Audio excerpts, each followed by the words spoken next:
to a wound and wrap the area with a compression bandage so that it will heal faster than conventional compression therapy alone. Apligraf is also being studied for use on other types of skin wounds, like those caused by diabetes, sickle cell anemia or burns.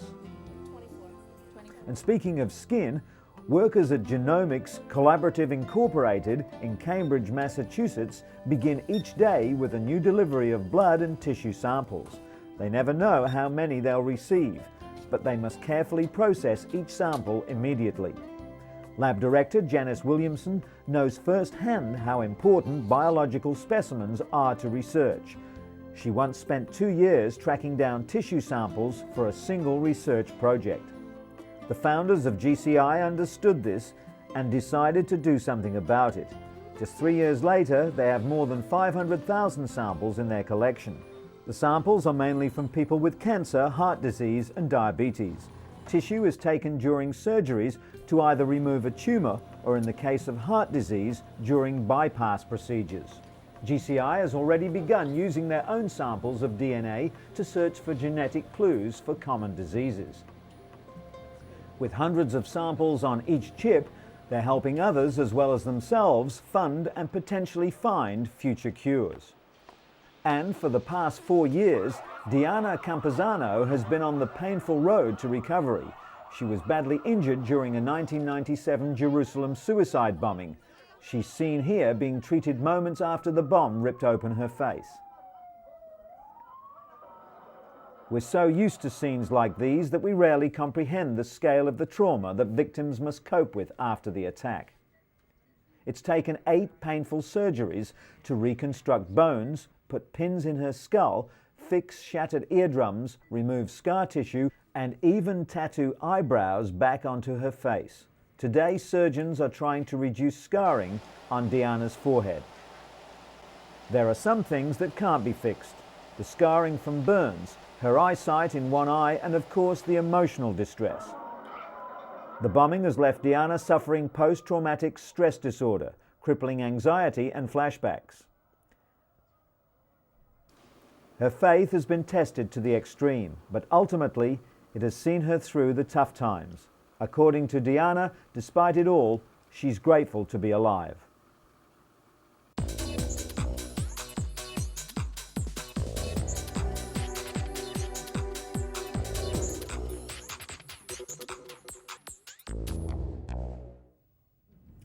An important win for AIDS activists and paediatricians in South Africa. The High Court of Pretoria ruled that the government must provide the AIDS drug nevirapine to expectant mothers infected with HIV. Nevirapine can reduce HIV transmission from mother to child by up to 50%. South Africa's biggest activist group, Treatment Action Campaign, launched the suit after the South African government refused to administer the drug to pregnant women in public hospitals and clinics. Before the ruling, German drug company Boehringer Ingelheim, which makes nevirapine, offered it for free to developing countries for 5 years, but South Africa has not responded to the offer.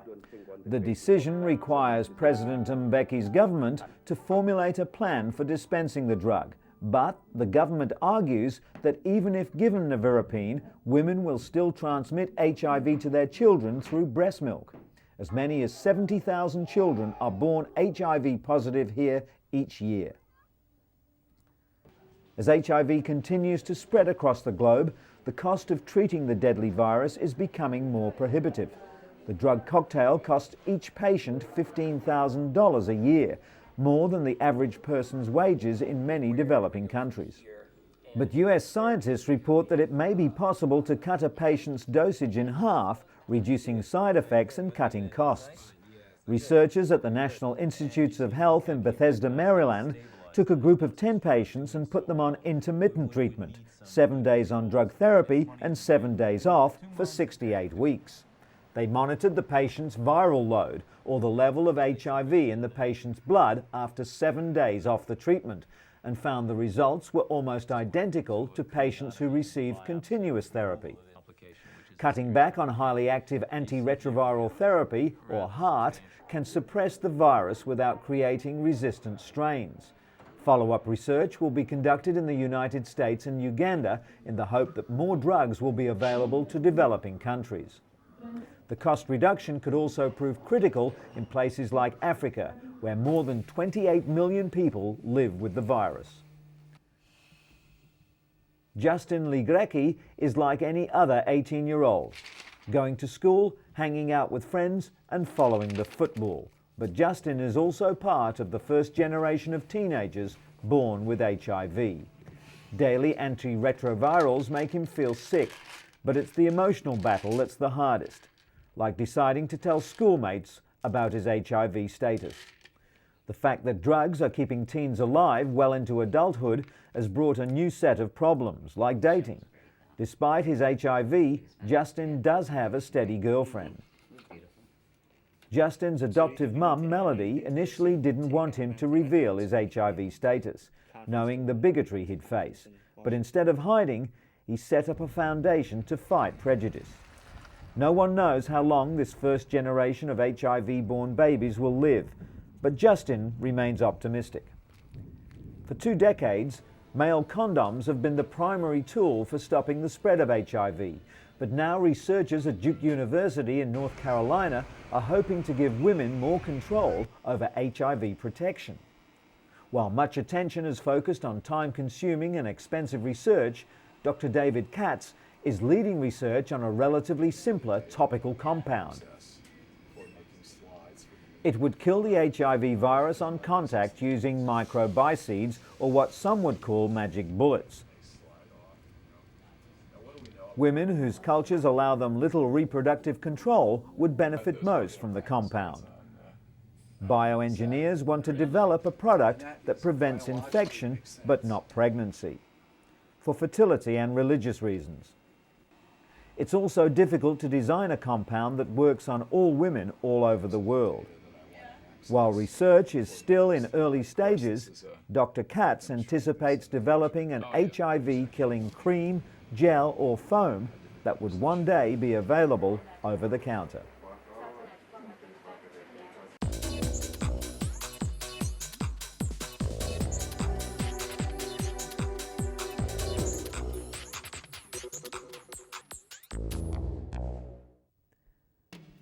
The ancient medicinal ginseng root is big business in Korea. Like cherished artwork, the older it gets, the more it costs. A 124-year-old root was recently auctioned off for a staggering $81,000 US. The reason?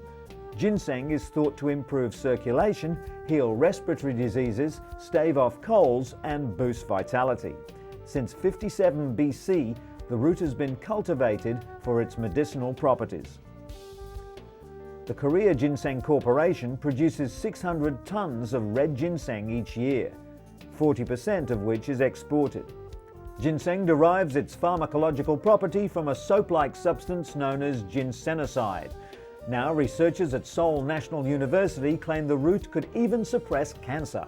Such scientific accolades are only expected to boost sales and expectations even higher.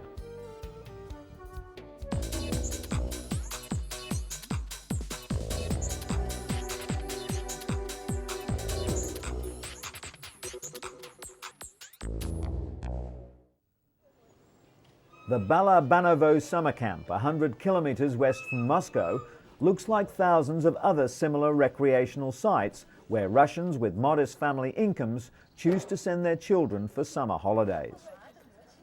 But in a certain way, Balabanovo camp is unique. The children who come to spend summer here are afflicted with various physical and mental disabilities such as cerebral palsy, autism, birth defects, and mental disabilities. The camp is the summer base for a rehabilitation program called The Sunny World, developed by a group of Russian therapists and psychologists. The program involves a set of activities aimed at restoring children's physical and mental abilities, with therapeutic horse riding being the major element. Therapeutic riding is the combination of physical therapy and equestrian techniques designed to build strength, coordination, and most importantly, self-esteem. The disabled children come to the camp with their families, Creating a familiar, friendly environment is one of the major elements of the program. The disabled kids interact with other children, with parents and instructors. They feel safe and happy and are willing to develop new skills and abilities. Katja, one of the children at the camp, developed cerebral palsy after a near-drowning accident when she was just over a year old. Soon, it became clear that she wouldn't be able to walk or talk, and her condition worsened. Her parents tried various medical options and treatments, but none had any effect. But now, at the age of 14, just 2 years after joining the program, Katja's progress is evident. She can walk with some help. She tries talking and even started to learn a foreign language. Anton, her teacher, has been wheelchair-bound all his life. Until joining the Sunny World program, he saw no light at the end of the tunnel and was suffering from severe bouts of depression. Now he's about to become a professional English teacher. Horse riding and animal therapy are not new. Similar methods have been applied in countries with well-established facilities for the disabled. But in Russia, centres like the Sunny World may be the only hope for people with disabilities. About 200 children are currently attending the rehabilitation program. Despite the fact that summer camp forms an essential part of the program, only half of the children will make it to Balabanovo this year. Being a non-profit organisation, the centre can't afford to take all the children. In Russia, the disabled are still among the most deprived groups in society. They struggle to survive on minimal state social security, while the big cities rarely provide even the most basic facilities to care for their special needs. It's difficult to feel valued or appreciated in such a negative climate.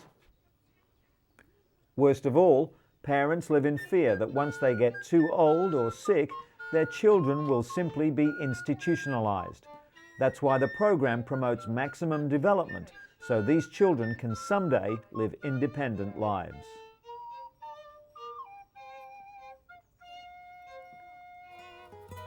And in an update to a story we brought you a few weeks ago, separated Siamese twins Ganga and Jamuna Shrestha are going home to Nepal.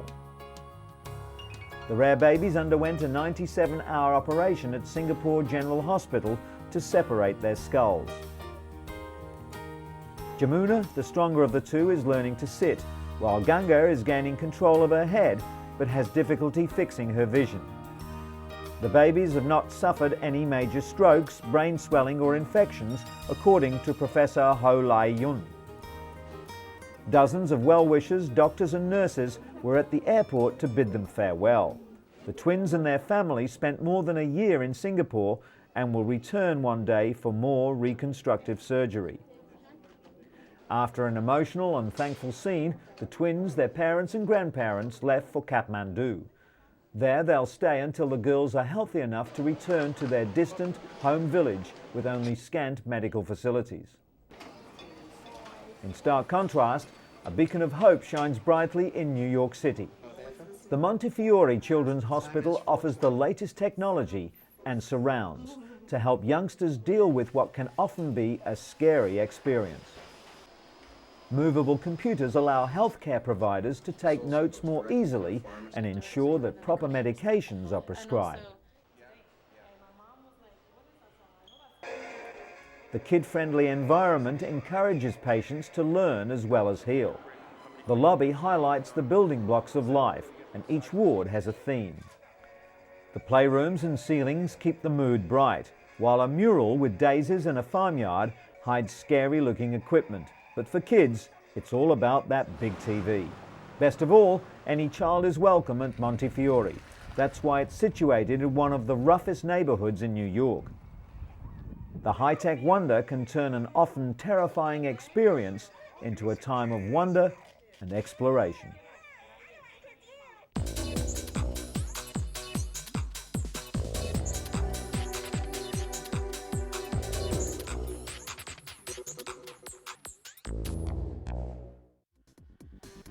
Robert Schmidt is one of an estimated 500,000 Americans suffering from the neurodegenerative disorder Parkinson's disease. Researchers say the disorder is caused by a combination of factors, both environmental and genetic.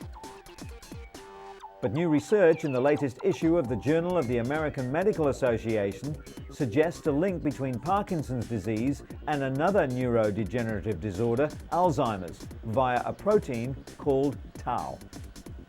Doctors at Duke University Medical Center believe they've found the connection on chromosome 17.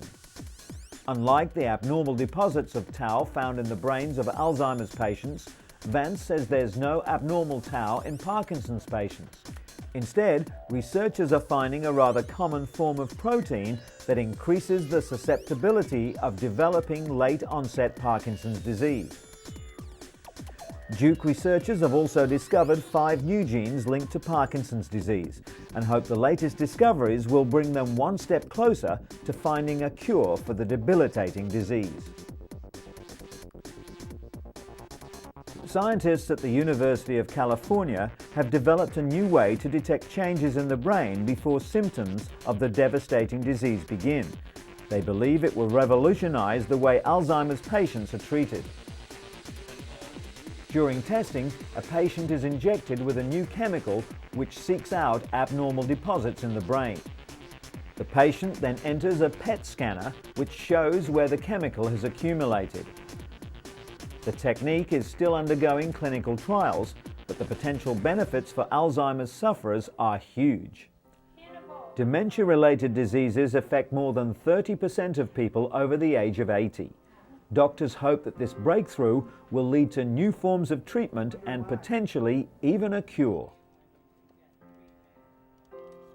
And while we're on the subject of aging, could a simple pill help men go through the infamous midlife crisis?